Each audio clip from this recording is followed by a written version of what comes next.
Hola, soy Cali García y soy estudiante de Administración de Empresas y de Lenguas Modernas con énfasis en español. Y hoy voy a hablar sobre una perspectiva renovada sobre vida, adquisición de lenguas y experiencias a través de Madrid y desarrollo de Hello Renewable.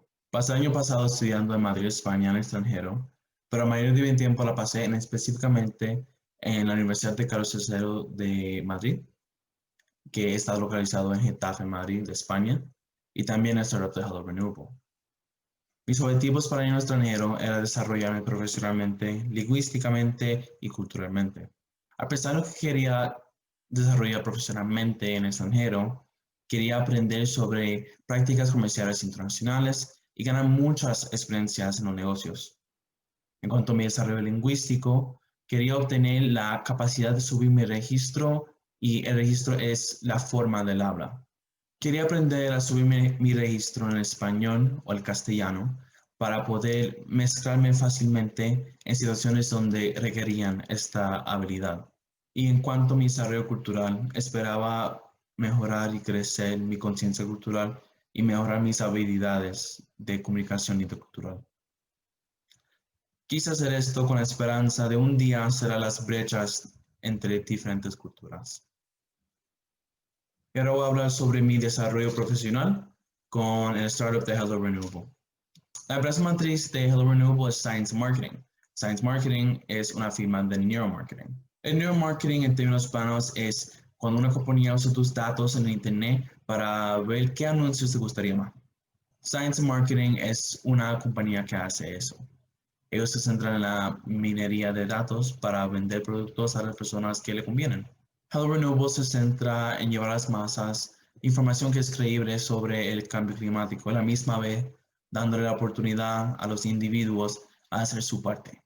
A partir de llevar información importante a las masas, Hello Renewable tuvo un enfoque en productos de energías renovables para las personas que querían tratar de hacer su parte. Mi papel como pasante de desarrollo de negocios y de redes sociales fue formar un plan de negocios adecuado, analizar el mercado potencial para más de 10 productos de Hello Renewable y investigar amplios pasos y tácticas para promover la presencia de la compañía en redes sociales. En otras palabras, aprendí y ayudé a hacer muchas de las cosas que pasan en el segundo plano. Para mejorar el negocio de Hello Renewable, empecé por revisar esas 60 páginas de plan de negocios. Esto fue mi primera tarea como pasante. Mi jefe Alejandro Cobo me dio esta tarea sabiendo que era difícil, pero queriendo que yo aprendiera todo lo que era necesario para empezar un negocio nuevo. Y eso logré aprender. Le había escrito este plan el año pasado, pero quería una nueva perspectiva sobre información y quería que los datos estaran actualizados. Él me dio esta tarea sabiendo que iba a hacer muchos errores, pero eso fue lo que él quiso. Él quiso que yo haga esos errores para yo poder aprender y hacer preguntas. También aprendí cómo hablar con diferentes proveedores de diferentes países como China y Japón para tratar de coger la mejor oferta para los productos que estamos buscando. Esto aumentó mis habilidades de comunicación intercultural y empresarial, así como mi conocimiento de cómo funcionaba este aspecto de un negocio. Una de las mayores limitaciones fue, por supuesto, la pandemia del coronavirus. Debido a la pandemia, hubo un gran cambio en lo que hice y cómo lo hice, pero fue para lo mejor. Aunque hice mucho trabajo antes de que la pandemia se convirtió en lo que es, al regresar a los Estados Unidos nos enfocamos más en las redes sociales. Hicimos esto porque sabemos ya que las redes sociales se iban a convertir aún más parte del marketing con el cambio que la pandemia iba a causar. Para mejorar el negocio de Hello Renewable, hice mucha investigación y lo apliqué para ver lo que funcionaba y no funcionaba en redes sociales. Si bien fue una gran limitación la pandemia, pero sin la pandemia nunca hubiera tenido la oportunidad de investigar y de desarrollar historias que están detrás de las publicaciones como es aquí. Y ahora voy a hablar sobre el desarrollo lingüístico, mi adquisición y aprendizaje del español. La sociolingüística es el estudio de las diferencias en el uso del castellano según edad, raza, sexo, nivel de educación, nivel socioeconómico, región geográfica y aspectos históricos. Estos marcadores se muestran según el habla de la persona. Por ejemplo, yo viví en Getafe y Getafe es localizado en el sur de Madrid. Por esta razón, las personas en Getafe tenían muchas variaciones en su lengua, como menos encadenamiento y un énfasis en las sílabas, especialmente comparado con las personas que vivían en el centro de Madrid.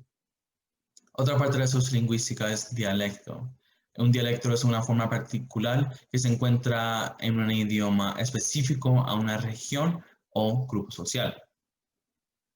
En España hay muchos diferentes dialectos, pero también hay muchos diferentes idiomas o lenguas. Por ejemplo, hay castellano, que es el español, también el catalán, el gallego y el valenciano. Donde yo estuve en Madrid, lo más que escuché fue el castellano. Tuve una amiga de la universidad que vivía en Barcelona, que está en Cataluña, y ella hablaba catalán. Lo más que experimenté de catalán fue nosotros hablar del catalán. La morfología es el estudio de cómo se juntan las palabras. Dentro de la morfología española se encuentra la flexión verbal. En España usan mucho el pretérito perfecto compuesto en vez de el pretérito. Por ejemplo, escuchan muchas personas decir he tomado un café, que es el pretérito perfecto compuesto, en vez de decir tomé un café. También en la flexión verbal se encuentra el uso de la segunda persona y la segunda persona plural. En España, para la segunda persona usan vos en vez de tú o usted. Y para la segunda persona plural usan vosotros en vez de ustedes. Aunque muchos, si no todos, de los españoles locales usaron esa forma de flexión verbal, yo nunca lo aprendí, porque yo aprendí el pretérito de mi familia puertorriqueña y nunca quise cambiar esto. También en la morfología se encuentra el estudio de la etimología, que es el estudio de orígenes de las palabras. Mi palabra favorita es vale. Según la RAE, la etimología de esta palabra es que la palabra proviene del latín vale, conservarte sano. Segunda persona singular de imperativo de valer, valeré, estar sano. Y de vale como tercera persona singular de presente indicativo de vale.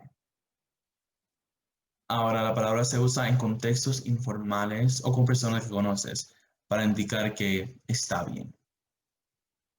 La sintaxis es el estudio de la formación de las oraciones y el orden de las palabras.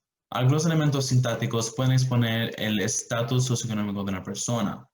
Pongamos por el caso el uso del leísmo o cómo se utiliza el ascenso de crítico. Leísmo, laísmo y loísmo son formas en que nos referimos al uso de pronombres de complemento directo para reemplazar a los sustantivos en la lengua española, algunos de los cuales se considera incorrecto usar en ciertos casos. Según la RAE, el leísmo es el empleo de las formas le y les del pronombre a tono para el complemento directo en lugar de las formas lo, la, los y las. El leísmo se usa mucho en Madrid, pero es un error. Nada más es aceptable por la RAE en ejemplos de singular, tercera persona o masculino. Por ejemplo, en Madrid dirán sí le llamé, hablando de un amigo, en vez de decir sí lo llamé. Y es una costumbre que yo nunca adquirí, porque los puertorriqueños son loístas y no usan el leísmo.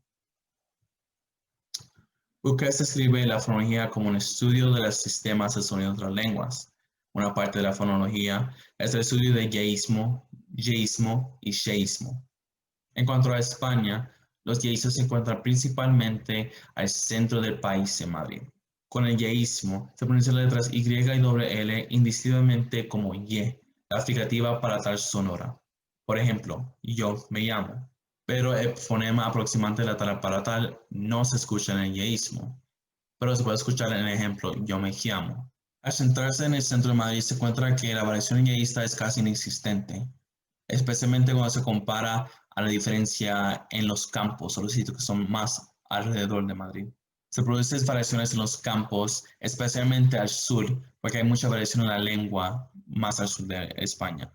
Porque viví en Getafe, que está más cerca de los campos, esta variación se veía mucho, especialmente cuando se compara a las personas que vivían en el centro de Madrid, como por Salamanca.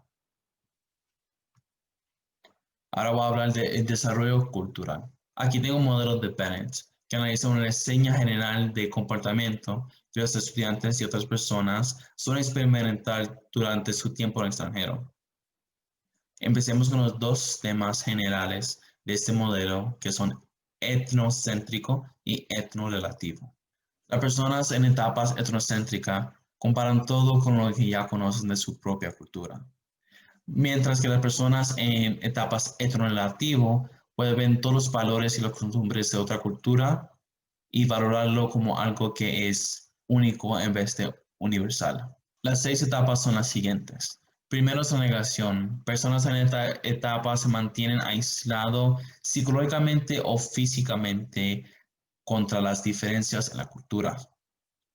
La próxima es la defensa. En esta etapa las personas se gustan organizar todo por nosotros y ellos, donde nosotros somos superiores y ellos son inferiores. Luego llegamos a la minimización.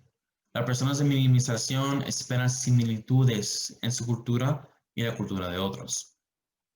Las personas en esta etapa también pueden corregir a otras personas para que se comporten como ellos piensan que deben comportarse con la imagen que tienen de su propia cultura.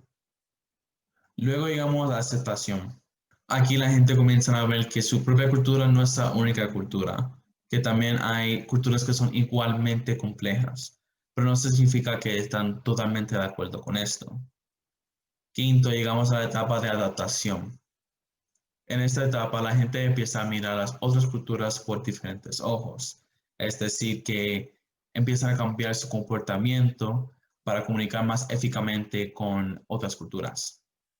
Por último, la fase de integración. En esta etapa se amplia la experiencia de una persona y tienen el movimiento ahora dentro y fuera de diferentes culturas. Y ahora voy a explicar yo en qué etapa llegué. En mi experiencia, una gran diferencia entre la etapa que estaba cuando llegué en Madrid comparada a la etapa que estoy ahora. Inmediatamente llegué a la etapa de negación, 3 días después que llegué a Madrid. En esta etapa quería regresar a los Estados Unidos o por lo menos esconderme. Más después llegué a la etapa de minimización. Usé esa etapa como una manera de hacer frente a las diferencias en la cultura española con la cultura puertorriqueña y la cultura americana. Durante ese tiempo se me hizo difícil conectar con otros estudiantes en España y me vi obligado debajo de una etiqueta de otro estudiante extranjero en España. En esa etapa comparé todo para empezar a poder entender todas las diferencias de la cultura española y la cultura americana. Hacia el final de mi experiencia, después de mucho tiempo, diré que finalmente llegué a la etapa de adaptación. Y eso ocurrió principalmente por mi pasantía con Hello Renewable. Ahí pude finalmente usar todo lo que aprendí y todo lo que experimenté en Madrid para ver la cultura por diferentes ojos. Biram describe el multiculturalismo así: la diferencia entre ser bicultural y multicultural es la conciencia de ser parte de más de una cultura. Se enfoca la diferencia entre cambiar la identidad y cambiar las actitudes culturales. Por eso ahora, con retrospectiva, me considero multicultural, porque ya tuve conciencia de 2 culturas antes de ir al extranjero, que son la cultura puertorriqueña y americana. Pero ahora también soy consciente y puedo cambiarme a mí mismo en torno a las normas culturales de varias culturas también.